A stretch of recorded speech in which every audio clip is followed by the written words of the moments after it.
Salam, bugünkü dərsimiz 8-ci sinifin 5-ci mövzusudur. Ağac üzərində bədii oyma texnologiyası. Ağac üzərində oymanın əsas iş aləti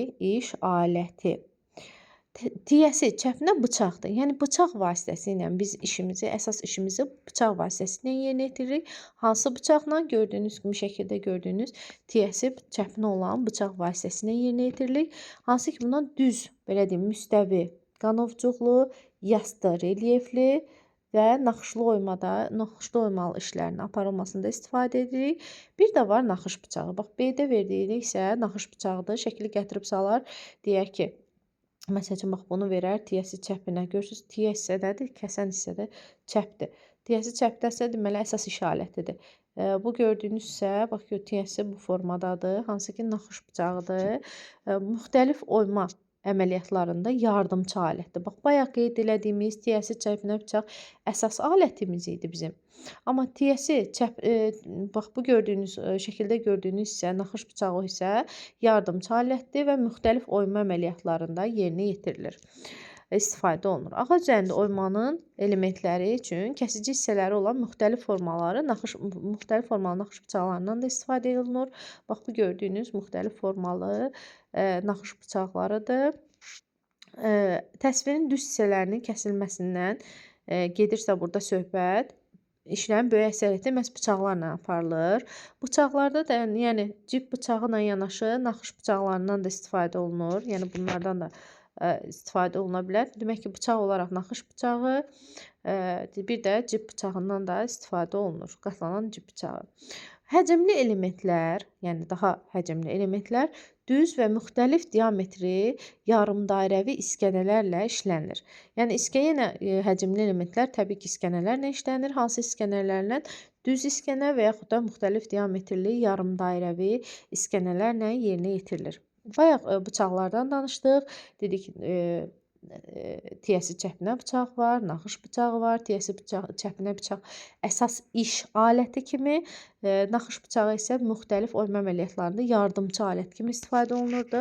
İndi isə keçirik iskənələrə. İskənələrdən dedik ki, düz və yarımdairəvi iskənələr həcmli elementlər yaratmaq üçün istifadə olunur. İndi isə digər iskənələrə keçirik. Yastı iskənələr, yastı düz iskənələr, hansı ki, yastı düz iskənələr müxtəlif növ oyma işləri üçün, yəni yardımçı alət kimi istifadə olunur.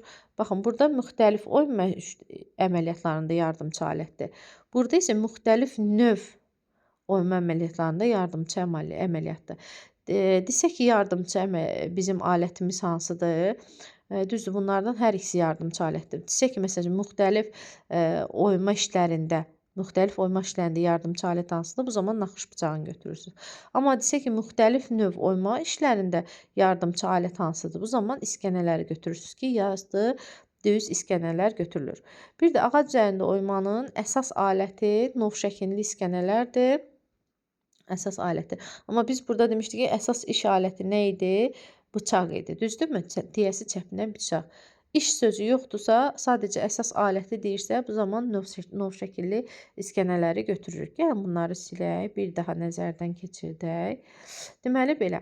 Gəlin diqqətlə baxaq. Deyir ki, əgər görürsünüz, bax bunlarda ikisində də əsas alətdir. Burada da əsasdır.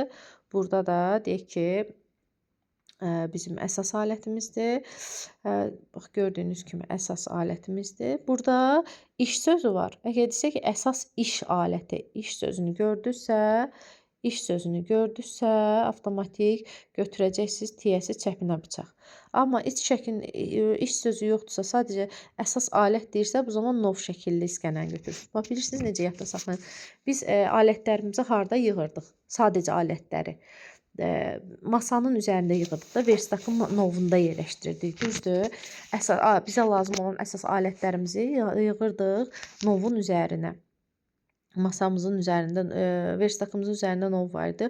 Ora yığırdıq alətlərimizi. Düzdürmü? Bax, ondan əlaqələndirib yadda saxlaya bilərsiniz ki, nov şəkilli iskənələr də elə əsas alət kimi hesab olunur. Bir də bunu geri qaydaq. Bir dəqiqə. Sonra keçirik müxtəlif oymaya. Baxın, müxtəlif oyma əməliyyatlarında yardımçı alət kimi yenə bax burada yardımçı alət var. Bax bir dəqiqə. Yenə burada yardımçı alətdir. Sadəcə müxtəlif oymada. Müxtəlif oyma deyirsə, naxış bıçağı götürürük. Müxtəlif növ oyma deyirsə, yastı düz iskənələr götürürük. Bax bunu da demiş olduq. Kimsə səhv salırsa bunları screen formasında da atacağım ona. Baxarsınız. Bir də var künclü iskənələr. Baxın, bir dəqiqə şəkli belə qoyum, daha rahat olsun sizin üçün. Künclü iskənələrdə, bir də yassı çəpnə iskənələrdə sadəcə bir kəlmə söz var. Künclü iskənələr qanovcuqların kəsilməsi üçündür, yəni orada olan artıq hissələrin qanovcuqların kəsilməsi üçündür. Yassı çəpnə iskənələri isə həndəsi oyma işlərində yararlıdır. 2 kəlmə bunlar verilir. Sonra ağac üzərində oyma ustası, hansı ki buna həkkak deyirik biz, həkkak. Həkkakın işi nədən ibarətdir? Təbii ki, daha doğrusu iş yerində nə var? Masadır, stuldur. Bax, masa və stul var və o iş yeri düzgün təchiz olunmalıdır. Dülgər dəzgahı ilə təchiz olunur. Həmin bu işləri nəzərdə tutulmuş, oyma işləri nəzərdə tutulmuş dülgər dəzgahı təchiz olunur. Dülgər dəzgahının qapağının hündürlüyü həkkakın dirsəyi səviyyəsində olmalıdır. Bir də əsas məsələ iş yerinə işıq sağdan və soldan düşməlidir. Gəlin indi yadımıza salaq görün. Biz parça ilə işləyərkən biz demişdik ki, sağdan düşə bilməzdi. Hardan düşməlidir? Soldan düşməlidir işıq. Digər istənilən bir hər yerdə biz görmüşük ki, soldan düşür işıq, düzdürmü? Soldan və yaxud da yuxarıdan işləmə zamanı soldan, bir də yuxarı hissədən, yuxarıdan düşə bilərdi işıq. Amma həkkakda isə həkkakın işindir. Həkkak iş görən zaman isə həm sağdan düşməlidir işıq, həm də soldan. Ona görə də yəni bunu qarışdırmayın. Bunları çıxaq. Demək ki, dedik ki, işıq həm sağdan, həm də soldan düşməlidir. Həm də soldan düşməlidir emal olunan pəstaxın üzərinə. Daha sonra bir də harda yerləşdirilir? Baxın, emal olunan pəstaxlar deyək ki, dəzgahlarda pazlarla vintli sıxaclarda bərkidilir. Yəni testə düşərsə bilin ki, pazlarda və yaxud da vintli sıxaclarla bərkidilir. Burada həkkakın gördüyü işdən nəzərdə tutulur.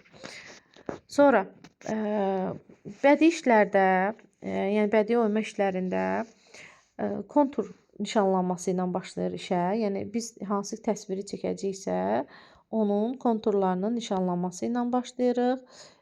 Yəni düşə bilər.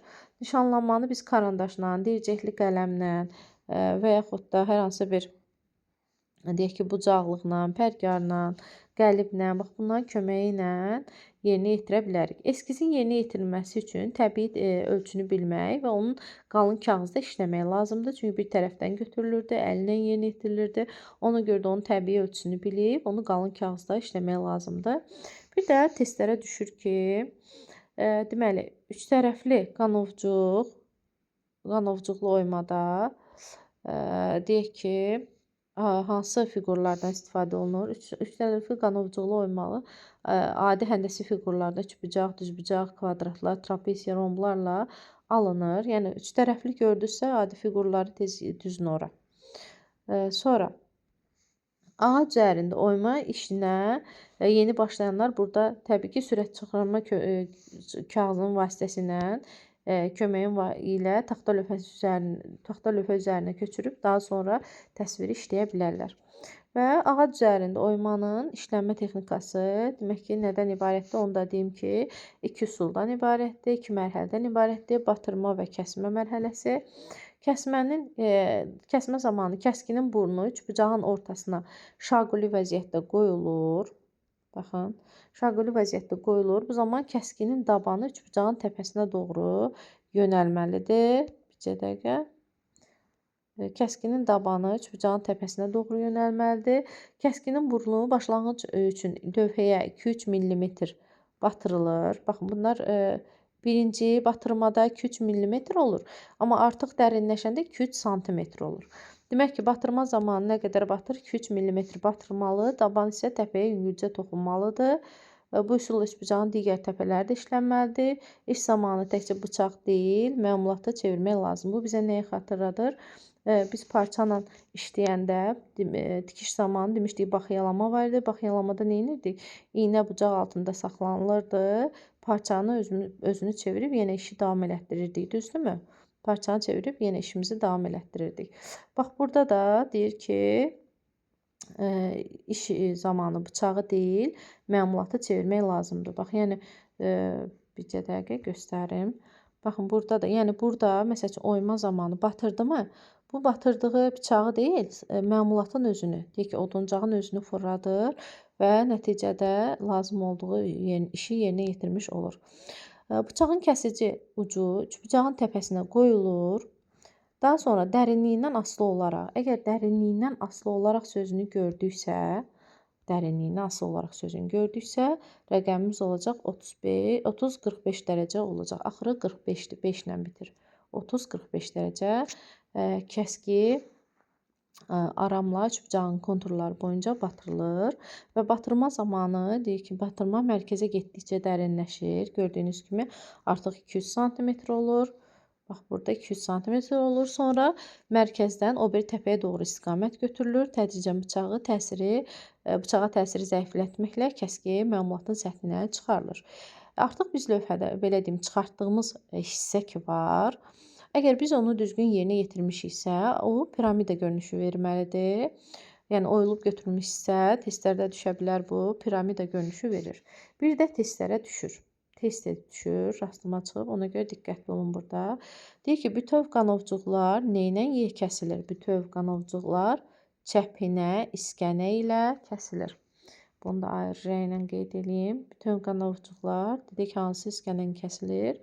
Çəpinə, iskənə ilə kəsilir. Kəsmə əməliyyatı əvvəlcə lifləri uzunluğa, bu da qeyd olunur, lifləri uzunluğa, daha sonra isə eninə aparılır. Yəni, baxın, bu lifləri uzunluğa, daha sonra isə eninə aparılır. Sonra, başqa nə vardı bizdə burada? Üç tərəfli çuxurlu oymanın aparılması zamanı çəpinə iskənə şaquli vəziyyətdə tutulur. Baxın, şaquli vəziyyətdə tutulur və üçbucağın tərəfləri təpədən mərkəzə doğru, dedik ki, təpədən mərkəzə doğru kəsilir və üçbucağın təpəsində açılan dərin kəsik mərkəzə doğru dayazlaşır və sonda isə sıfır dərinliyinə qədər gətirib azaldılıb çıxardılır.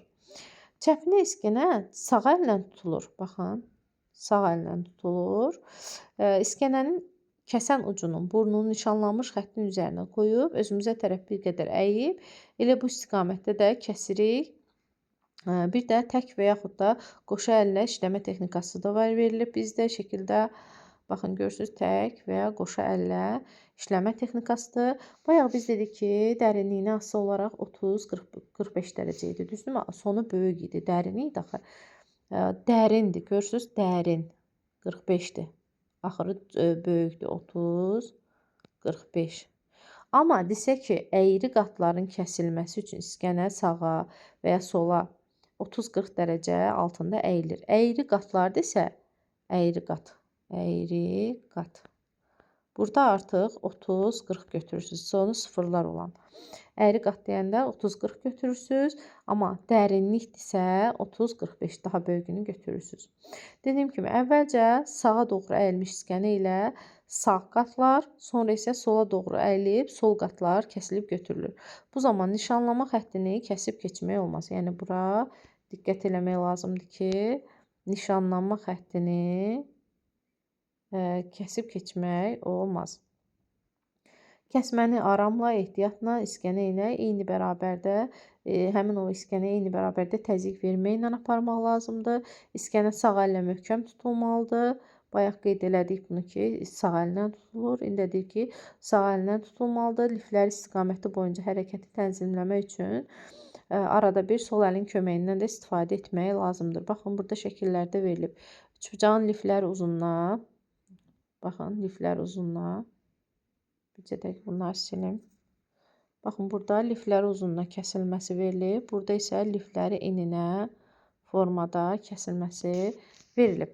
Burada isə alətin oyma zamanı əldə tutulması və yəni işlənmə istiqaməti göstərilib. Burada isə gördüyünüz kimi iskənə ilə kəsmə üsulları göstərilib. Tək əllə sağa doğru əyərək. Burada isə B-də isə gördüyünüz iskənənin kəsmənin sonundakı vəziyyəti göstərilir. Burada sola doğru əyilir. Burada isə qoşa əllə istifadəsi göstərilib. Təhlükəsizlik qaydalarımıza gələrkən, iskənə və oyma bıçaqları ilə iş zamanı ehtiyatlı olmaq lazımdır. Çünki onlar iti kənarları, iti tiyələri olduğu üçün ehtiyatlı olmaq lazımdır. Sol əlinizi kəsici alətin yaxınlığında saxlamayın təbii ki. İskənə və oyma bıçaqları daha doğrusu ilə iş zamanı artıq güc sərf etməyin. İskənənin dəstəyinə zərbə endirmək lazım gələrsə, onu sol ələ ötürürük. Taxta çəkici sağ əlimizlə tuturuq. İndi burada dayanırıq. Deməli, biz nə demişdik? Demişdik ki, alətimiz əlimizdə olmalıdır mütləq şəkildə. Bayaq biz iskənə ilə işləyəndə iskənə sağ əlimizdə idi. Amma burada deyir ki, sol ələ ötür. Niyə deyir sol ələ ötür? Çünki çəkicidən istifadə edəcəyik axı. Çəkicidən yəni sağ əlimizdə tutub sol əlimizlə eləsək, çəkici zərbələri endirsək düzgün alınmaz. Ona görə də yenə demişdik ki, həmişə işlək əlimizdə lazım olan alətimizi tuturuq. Deməli, burada sol ələ ötürürük iskənəni, sağ əllə isə bizə lazım olan aləti, yəni çəkici istifadə edirik. İskənəni kəsim nöqtəsinə qoyub yüngülcə vururuq. İskənə və oyma bıçaqlarını dəzgahın yeşiklərində, baxın, dəzgahın yeşiklərində və yaxud da rəfdə, xüsusi arı kəsmədə saxlamaq lazımdır.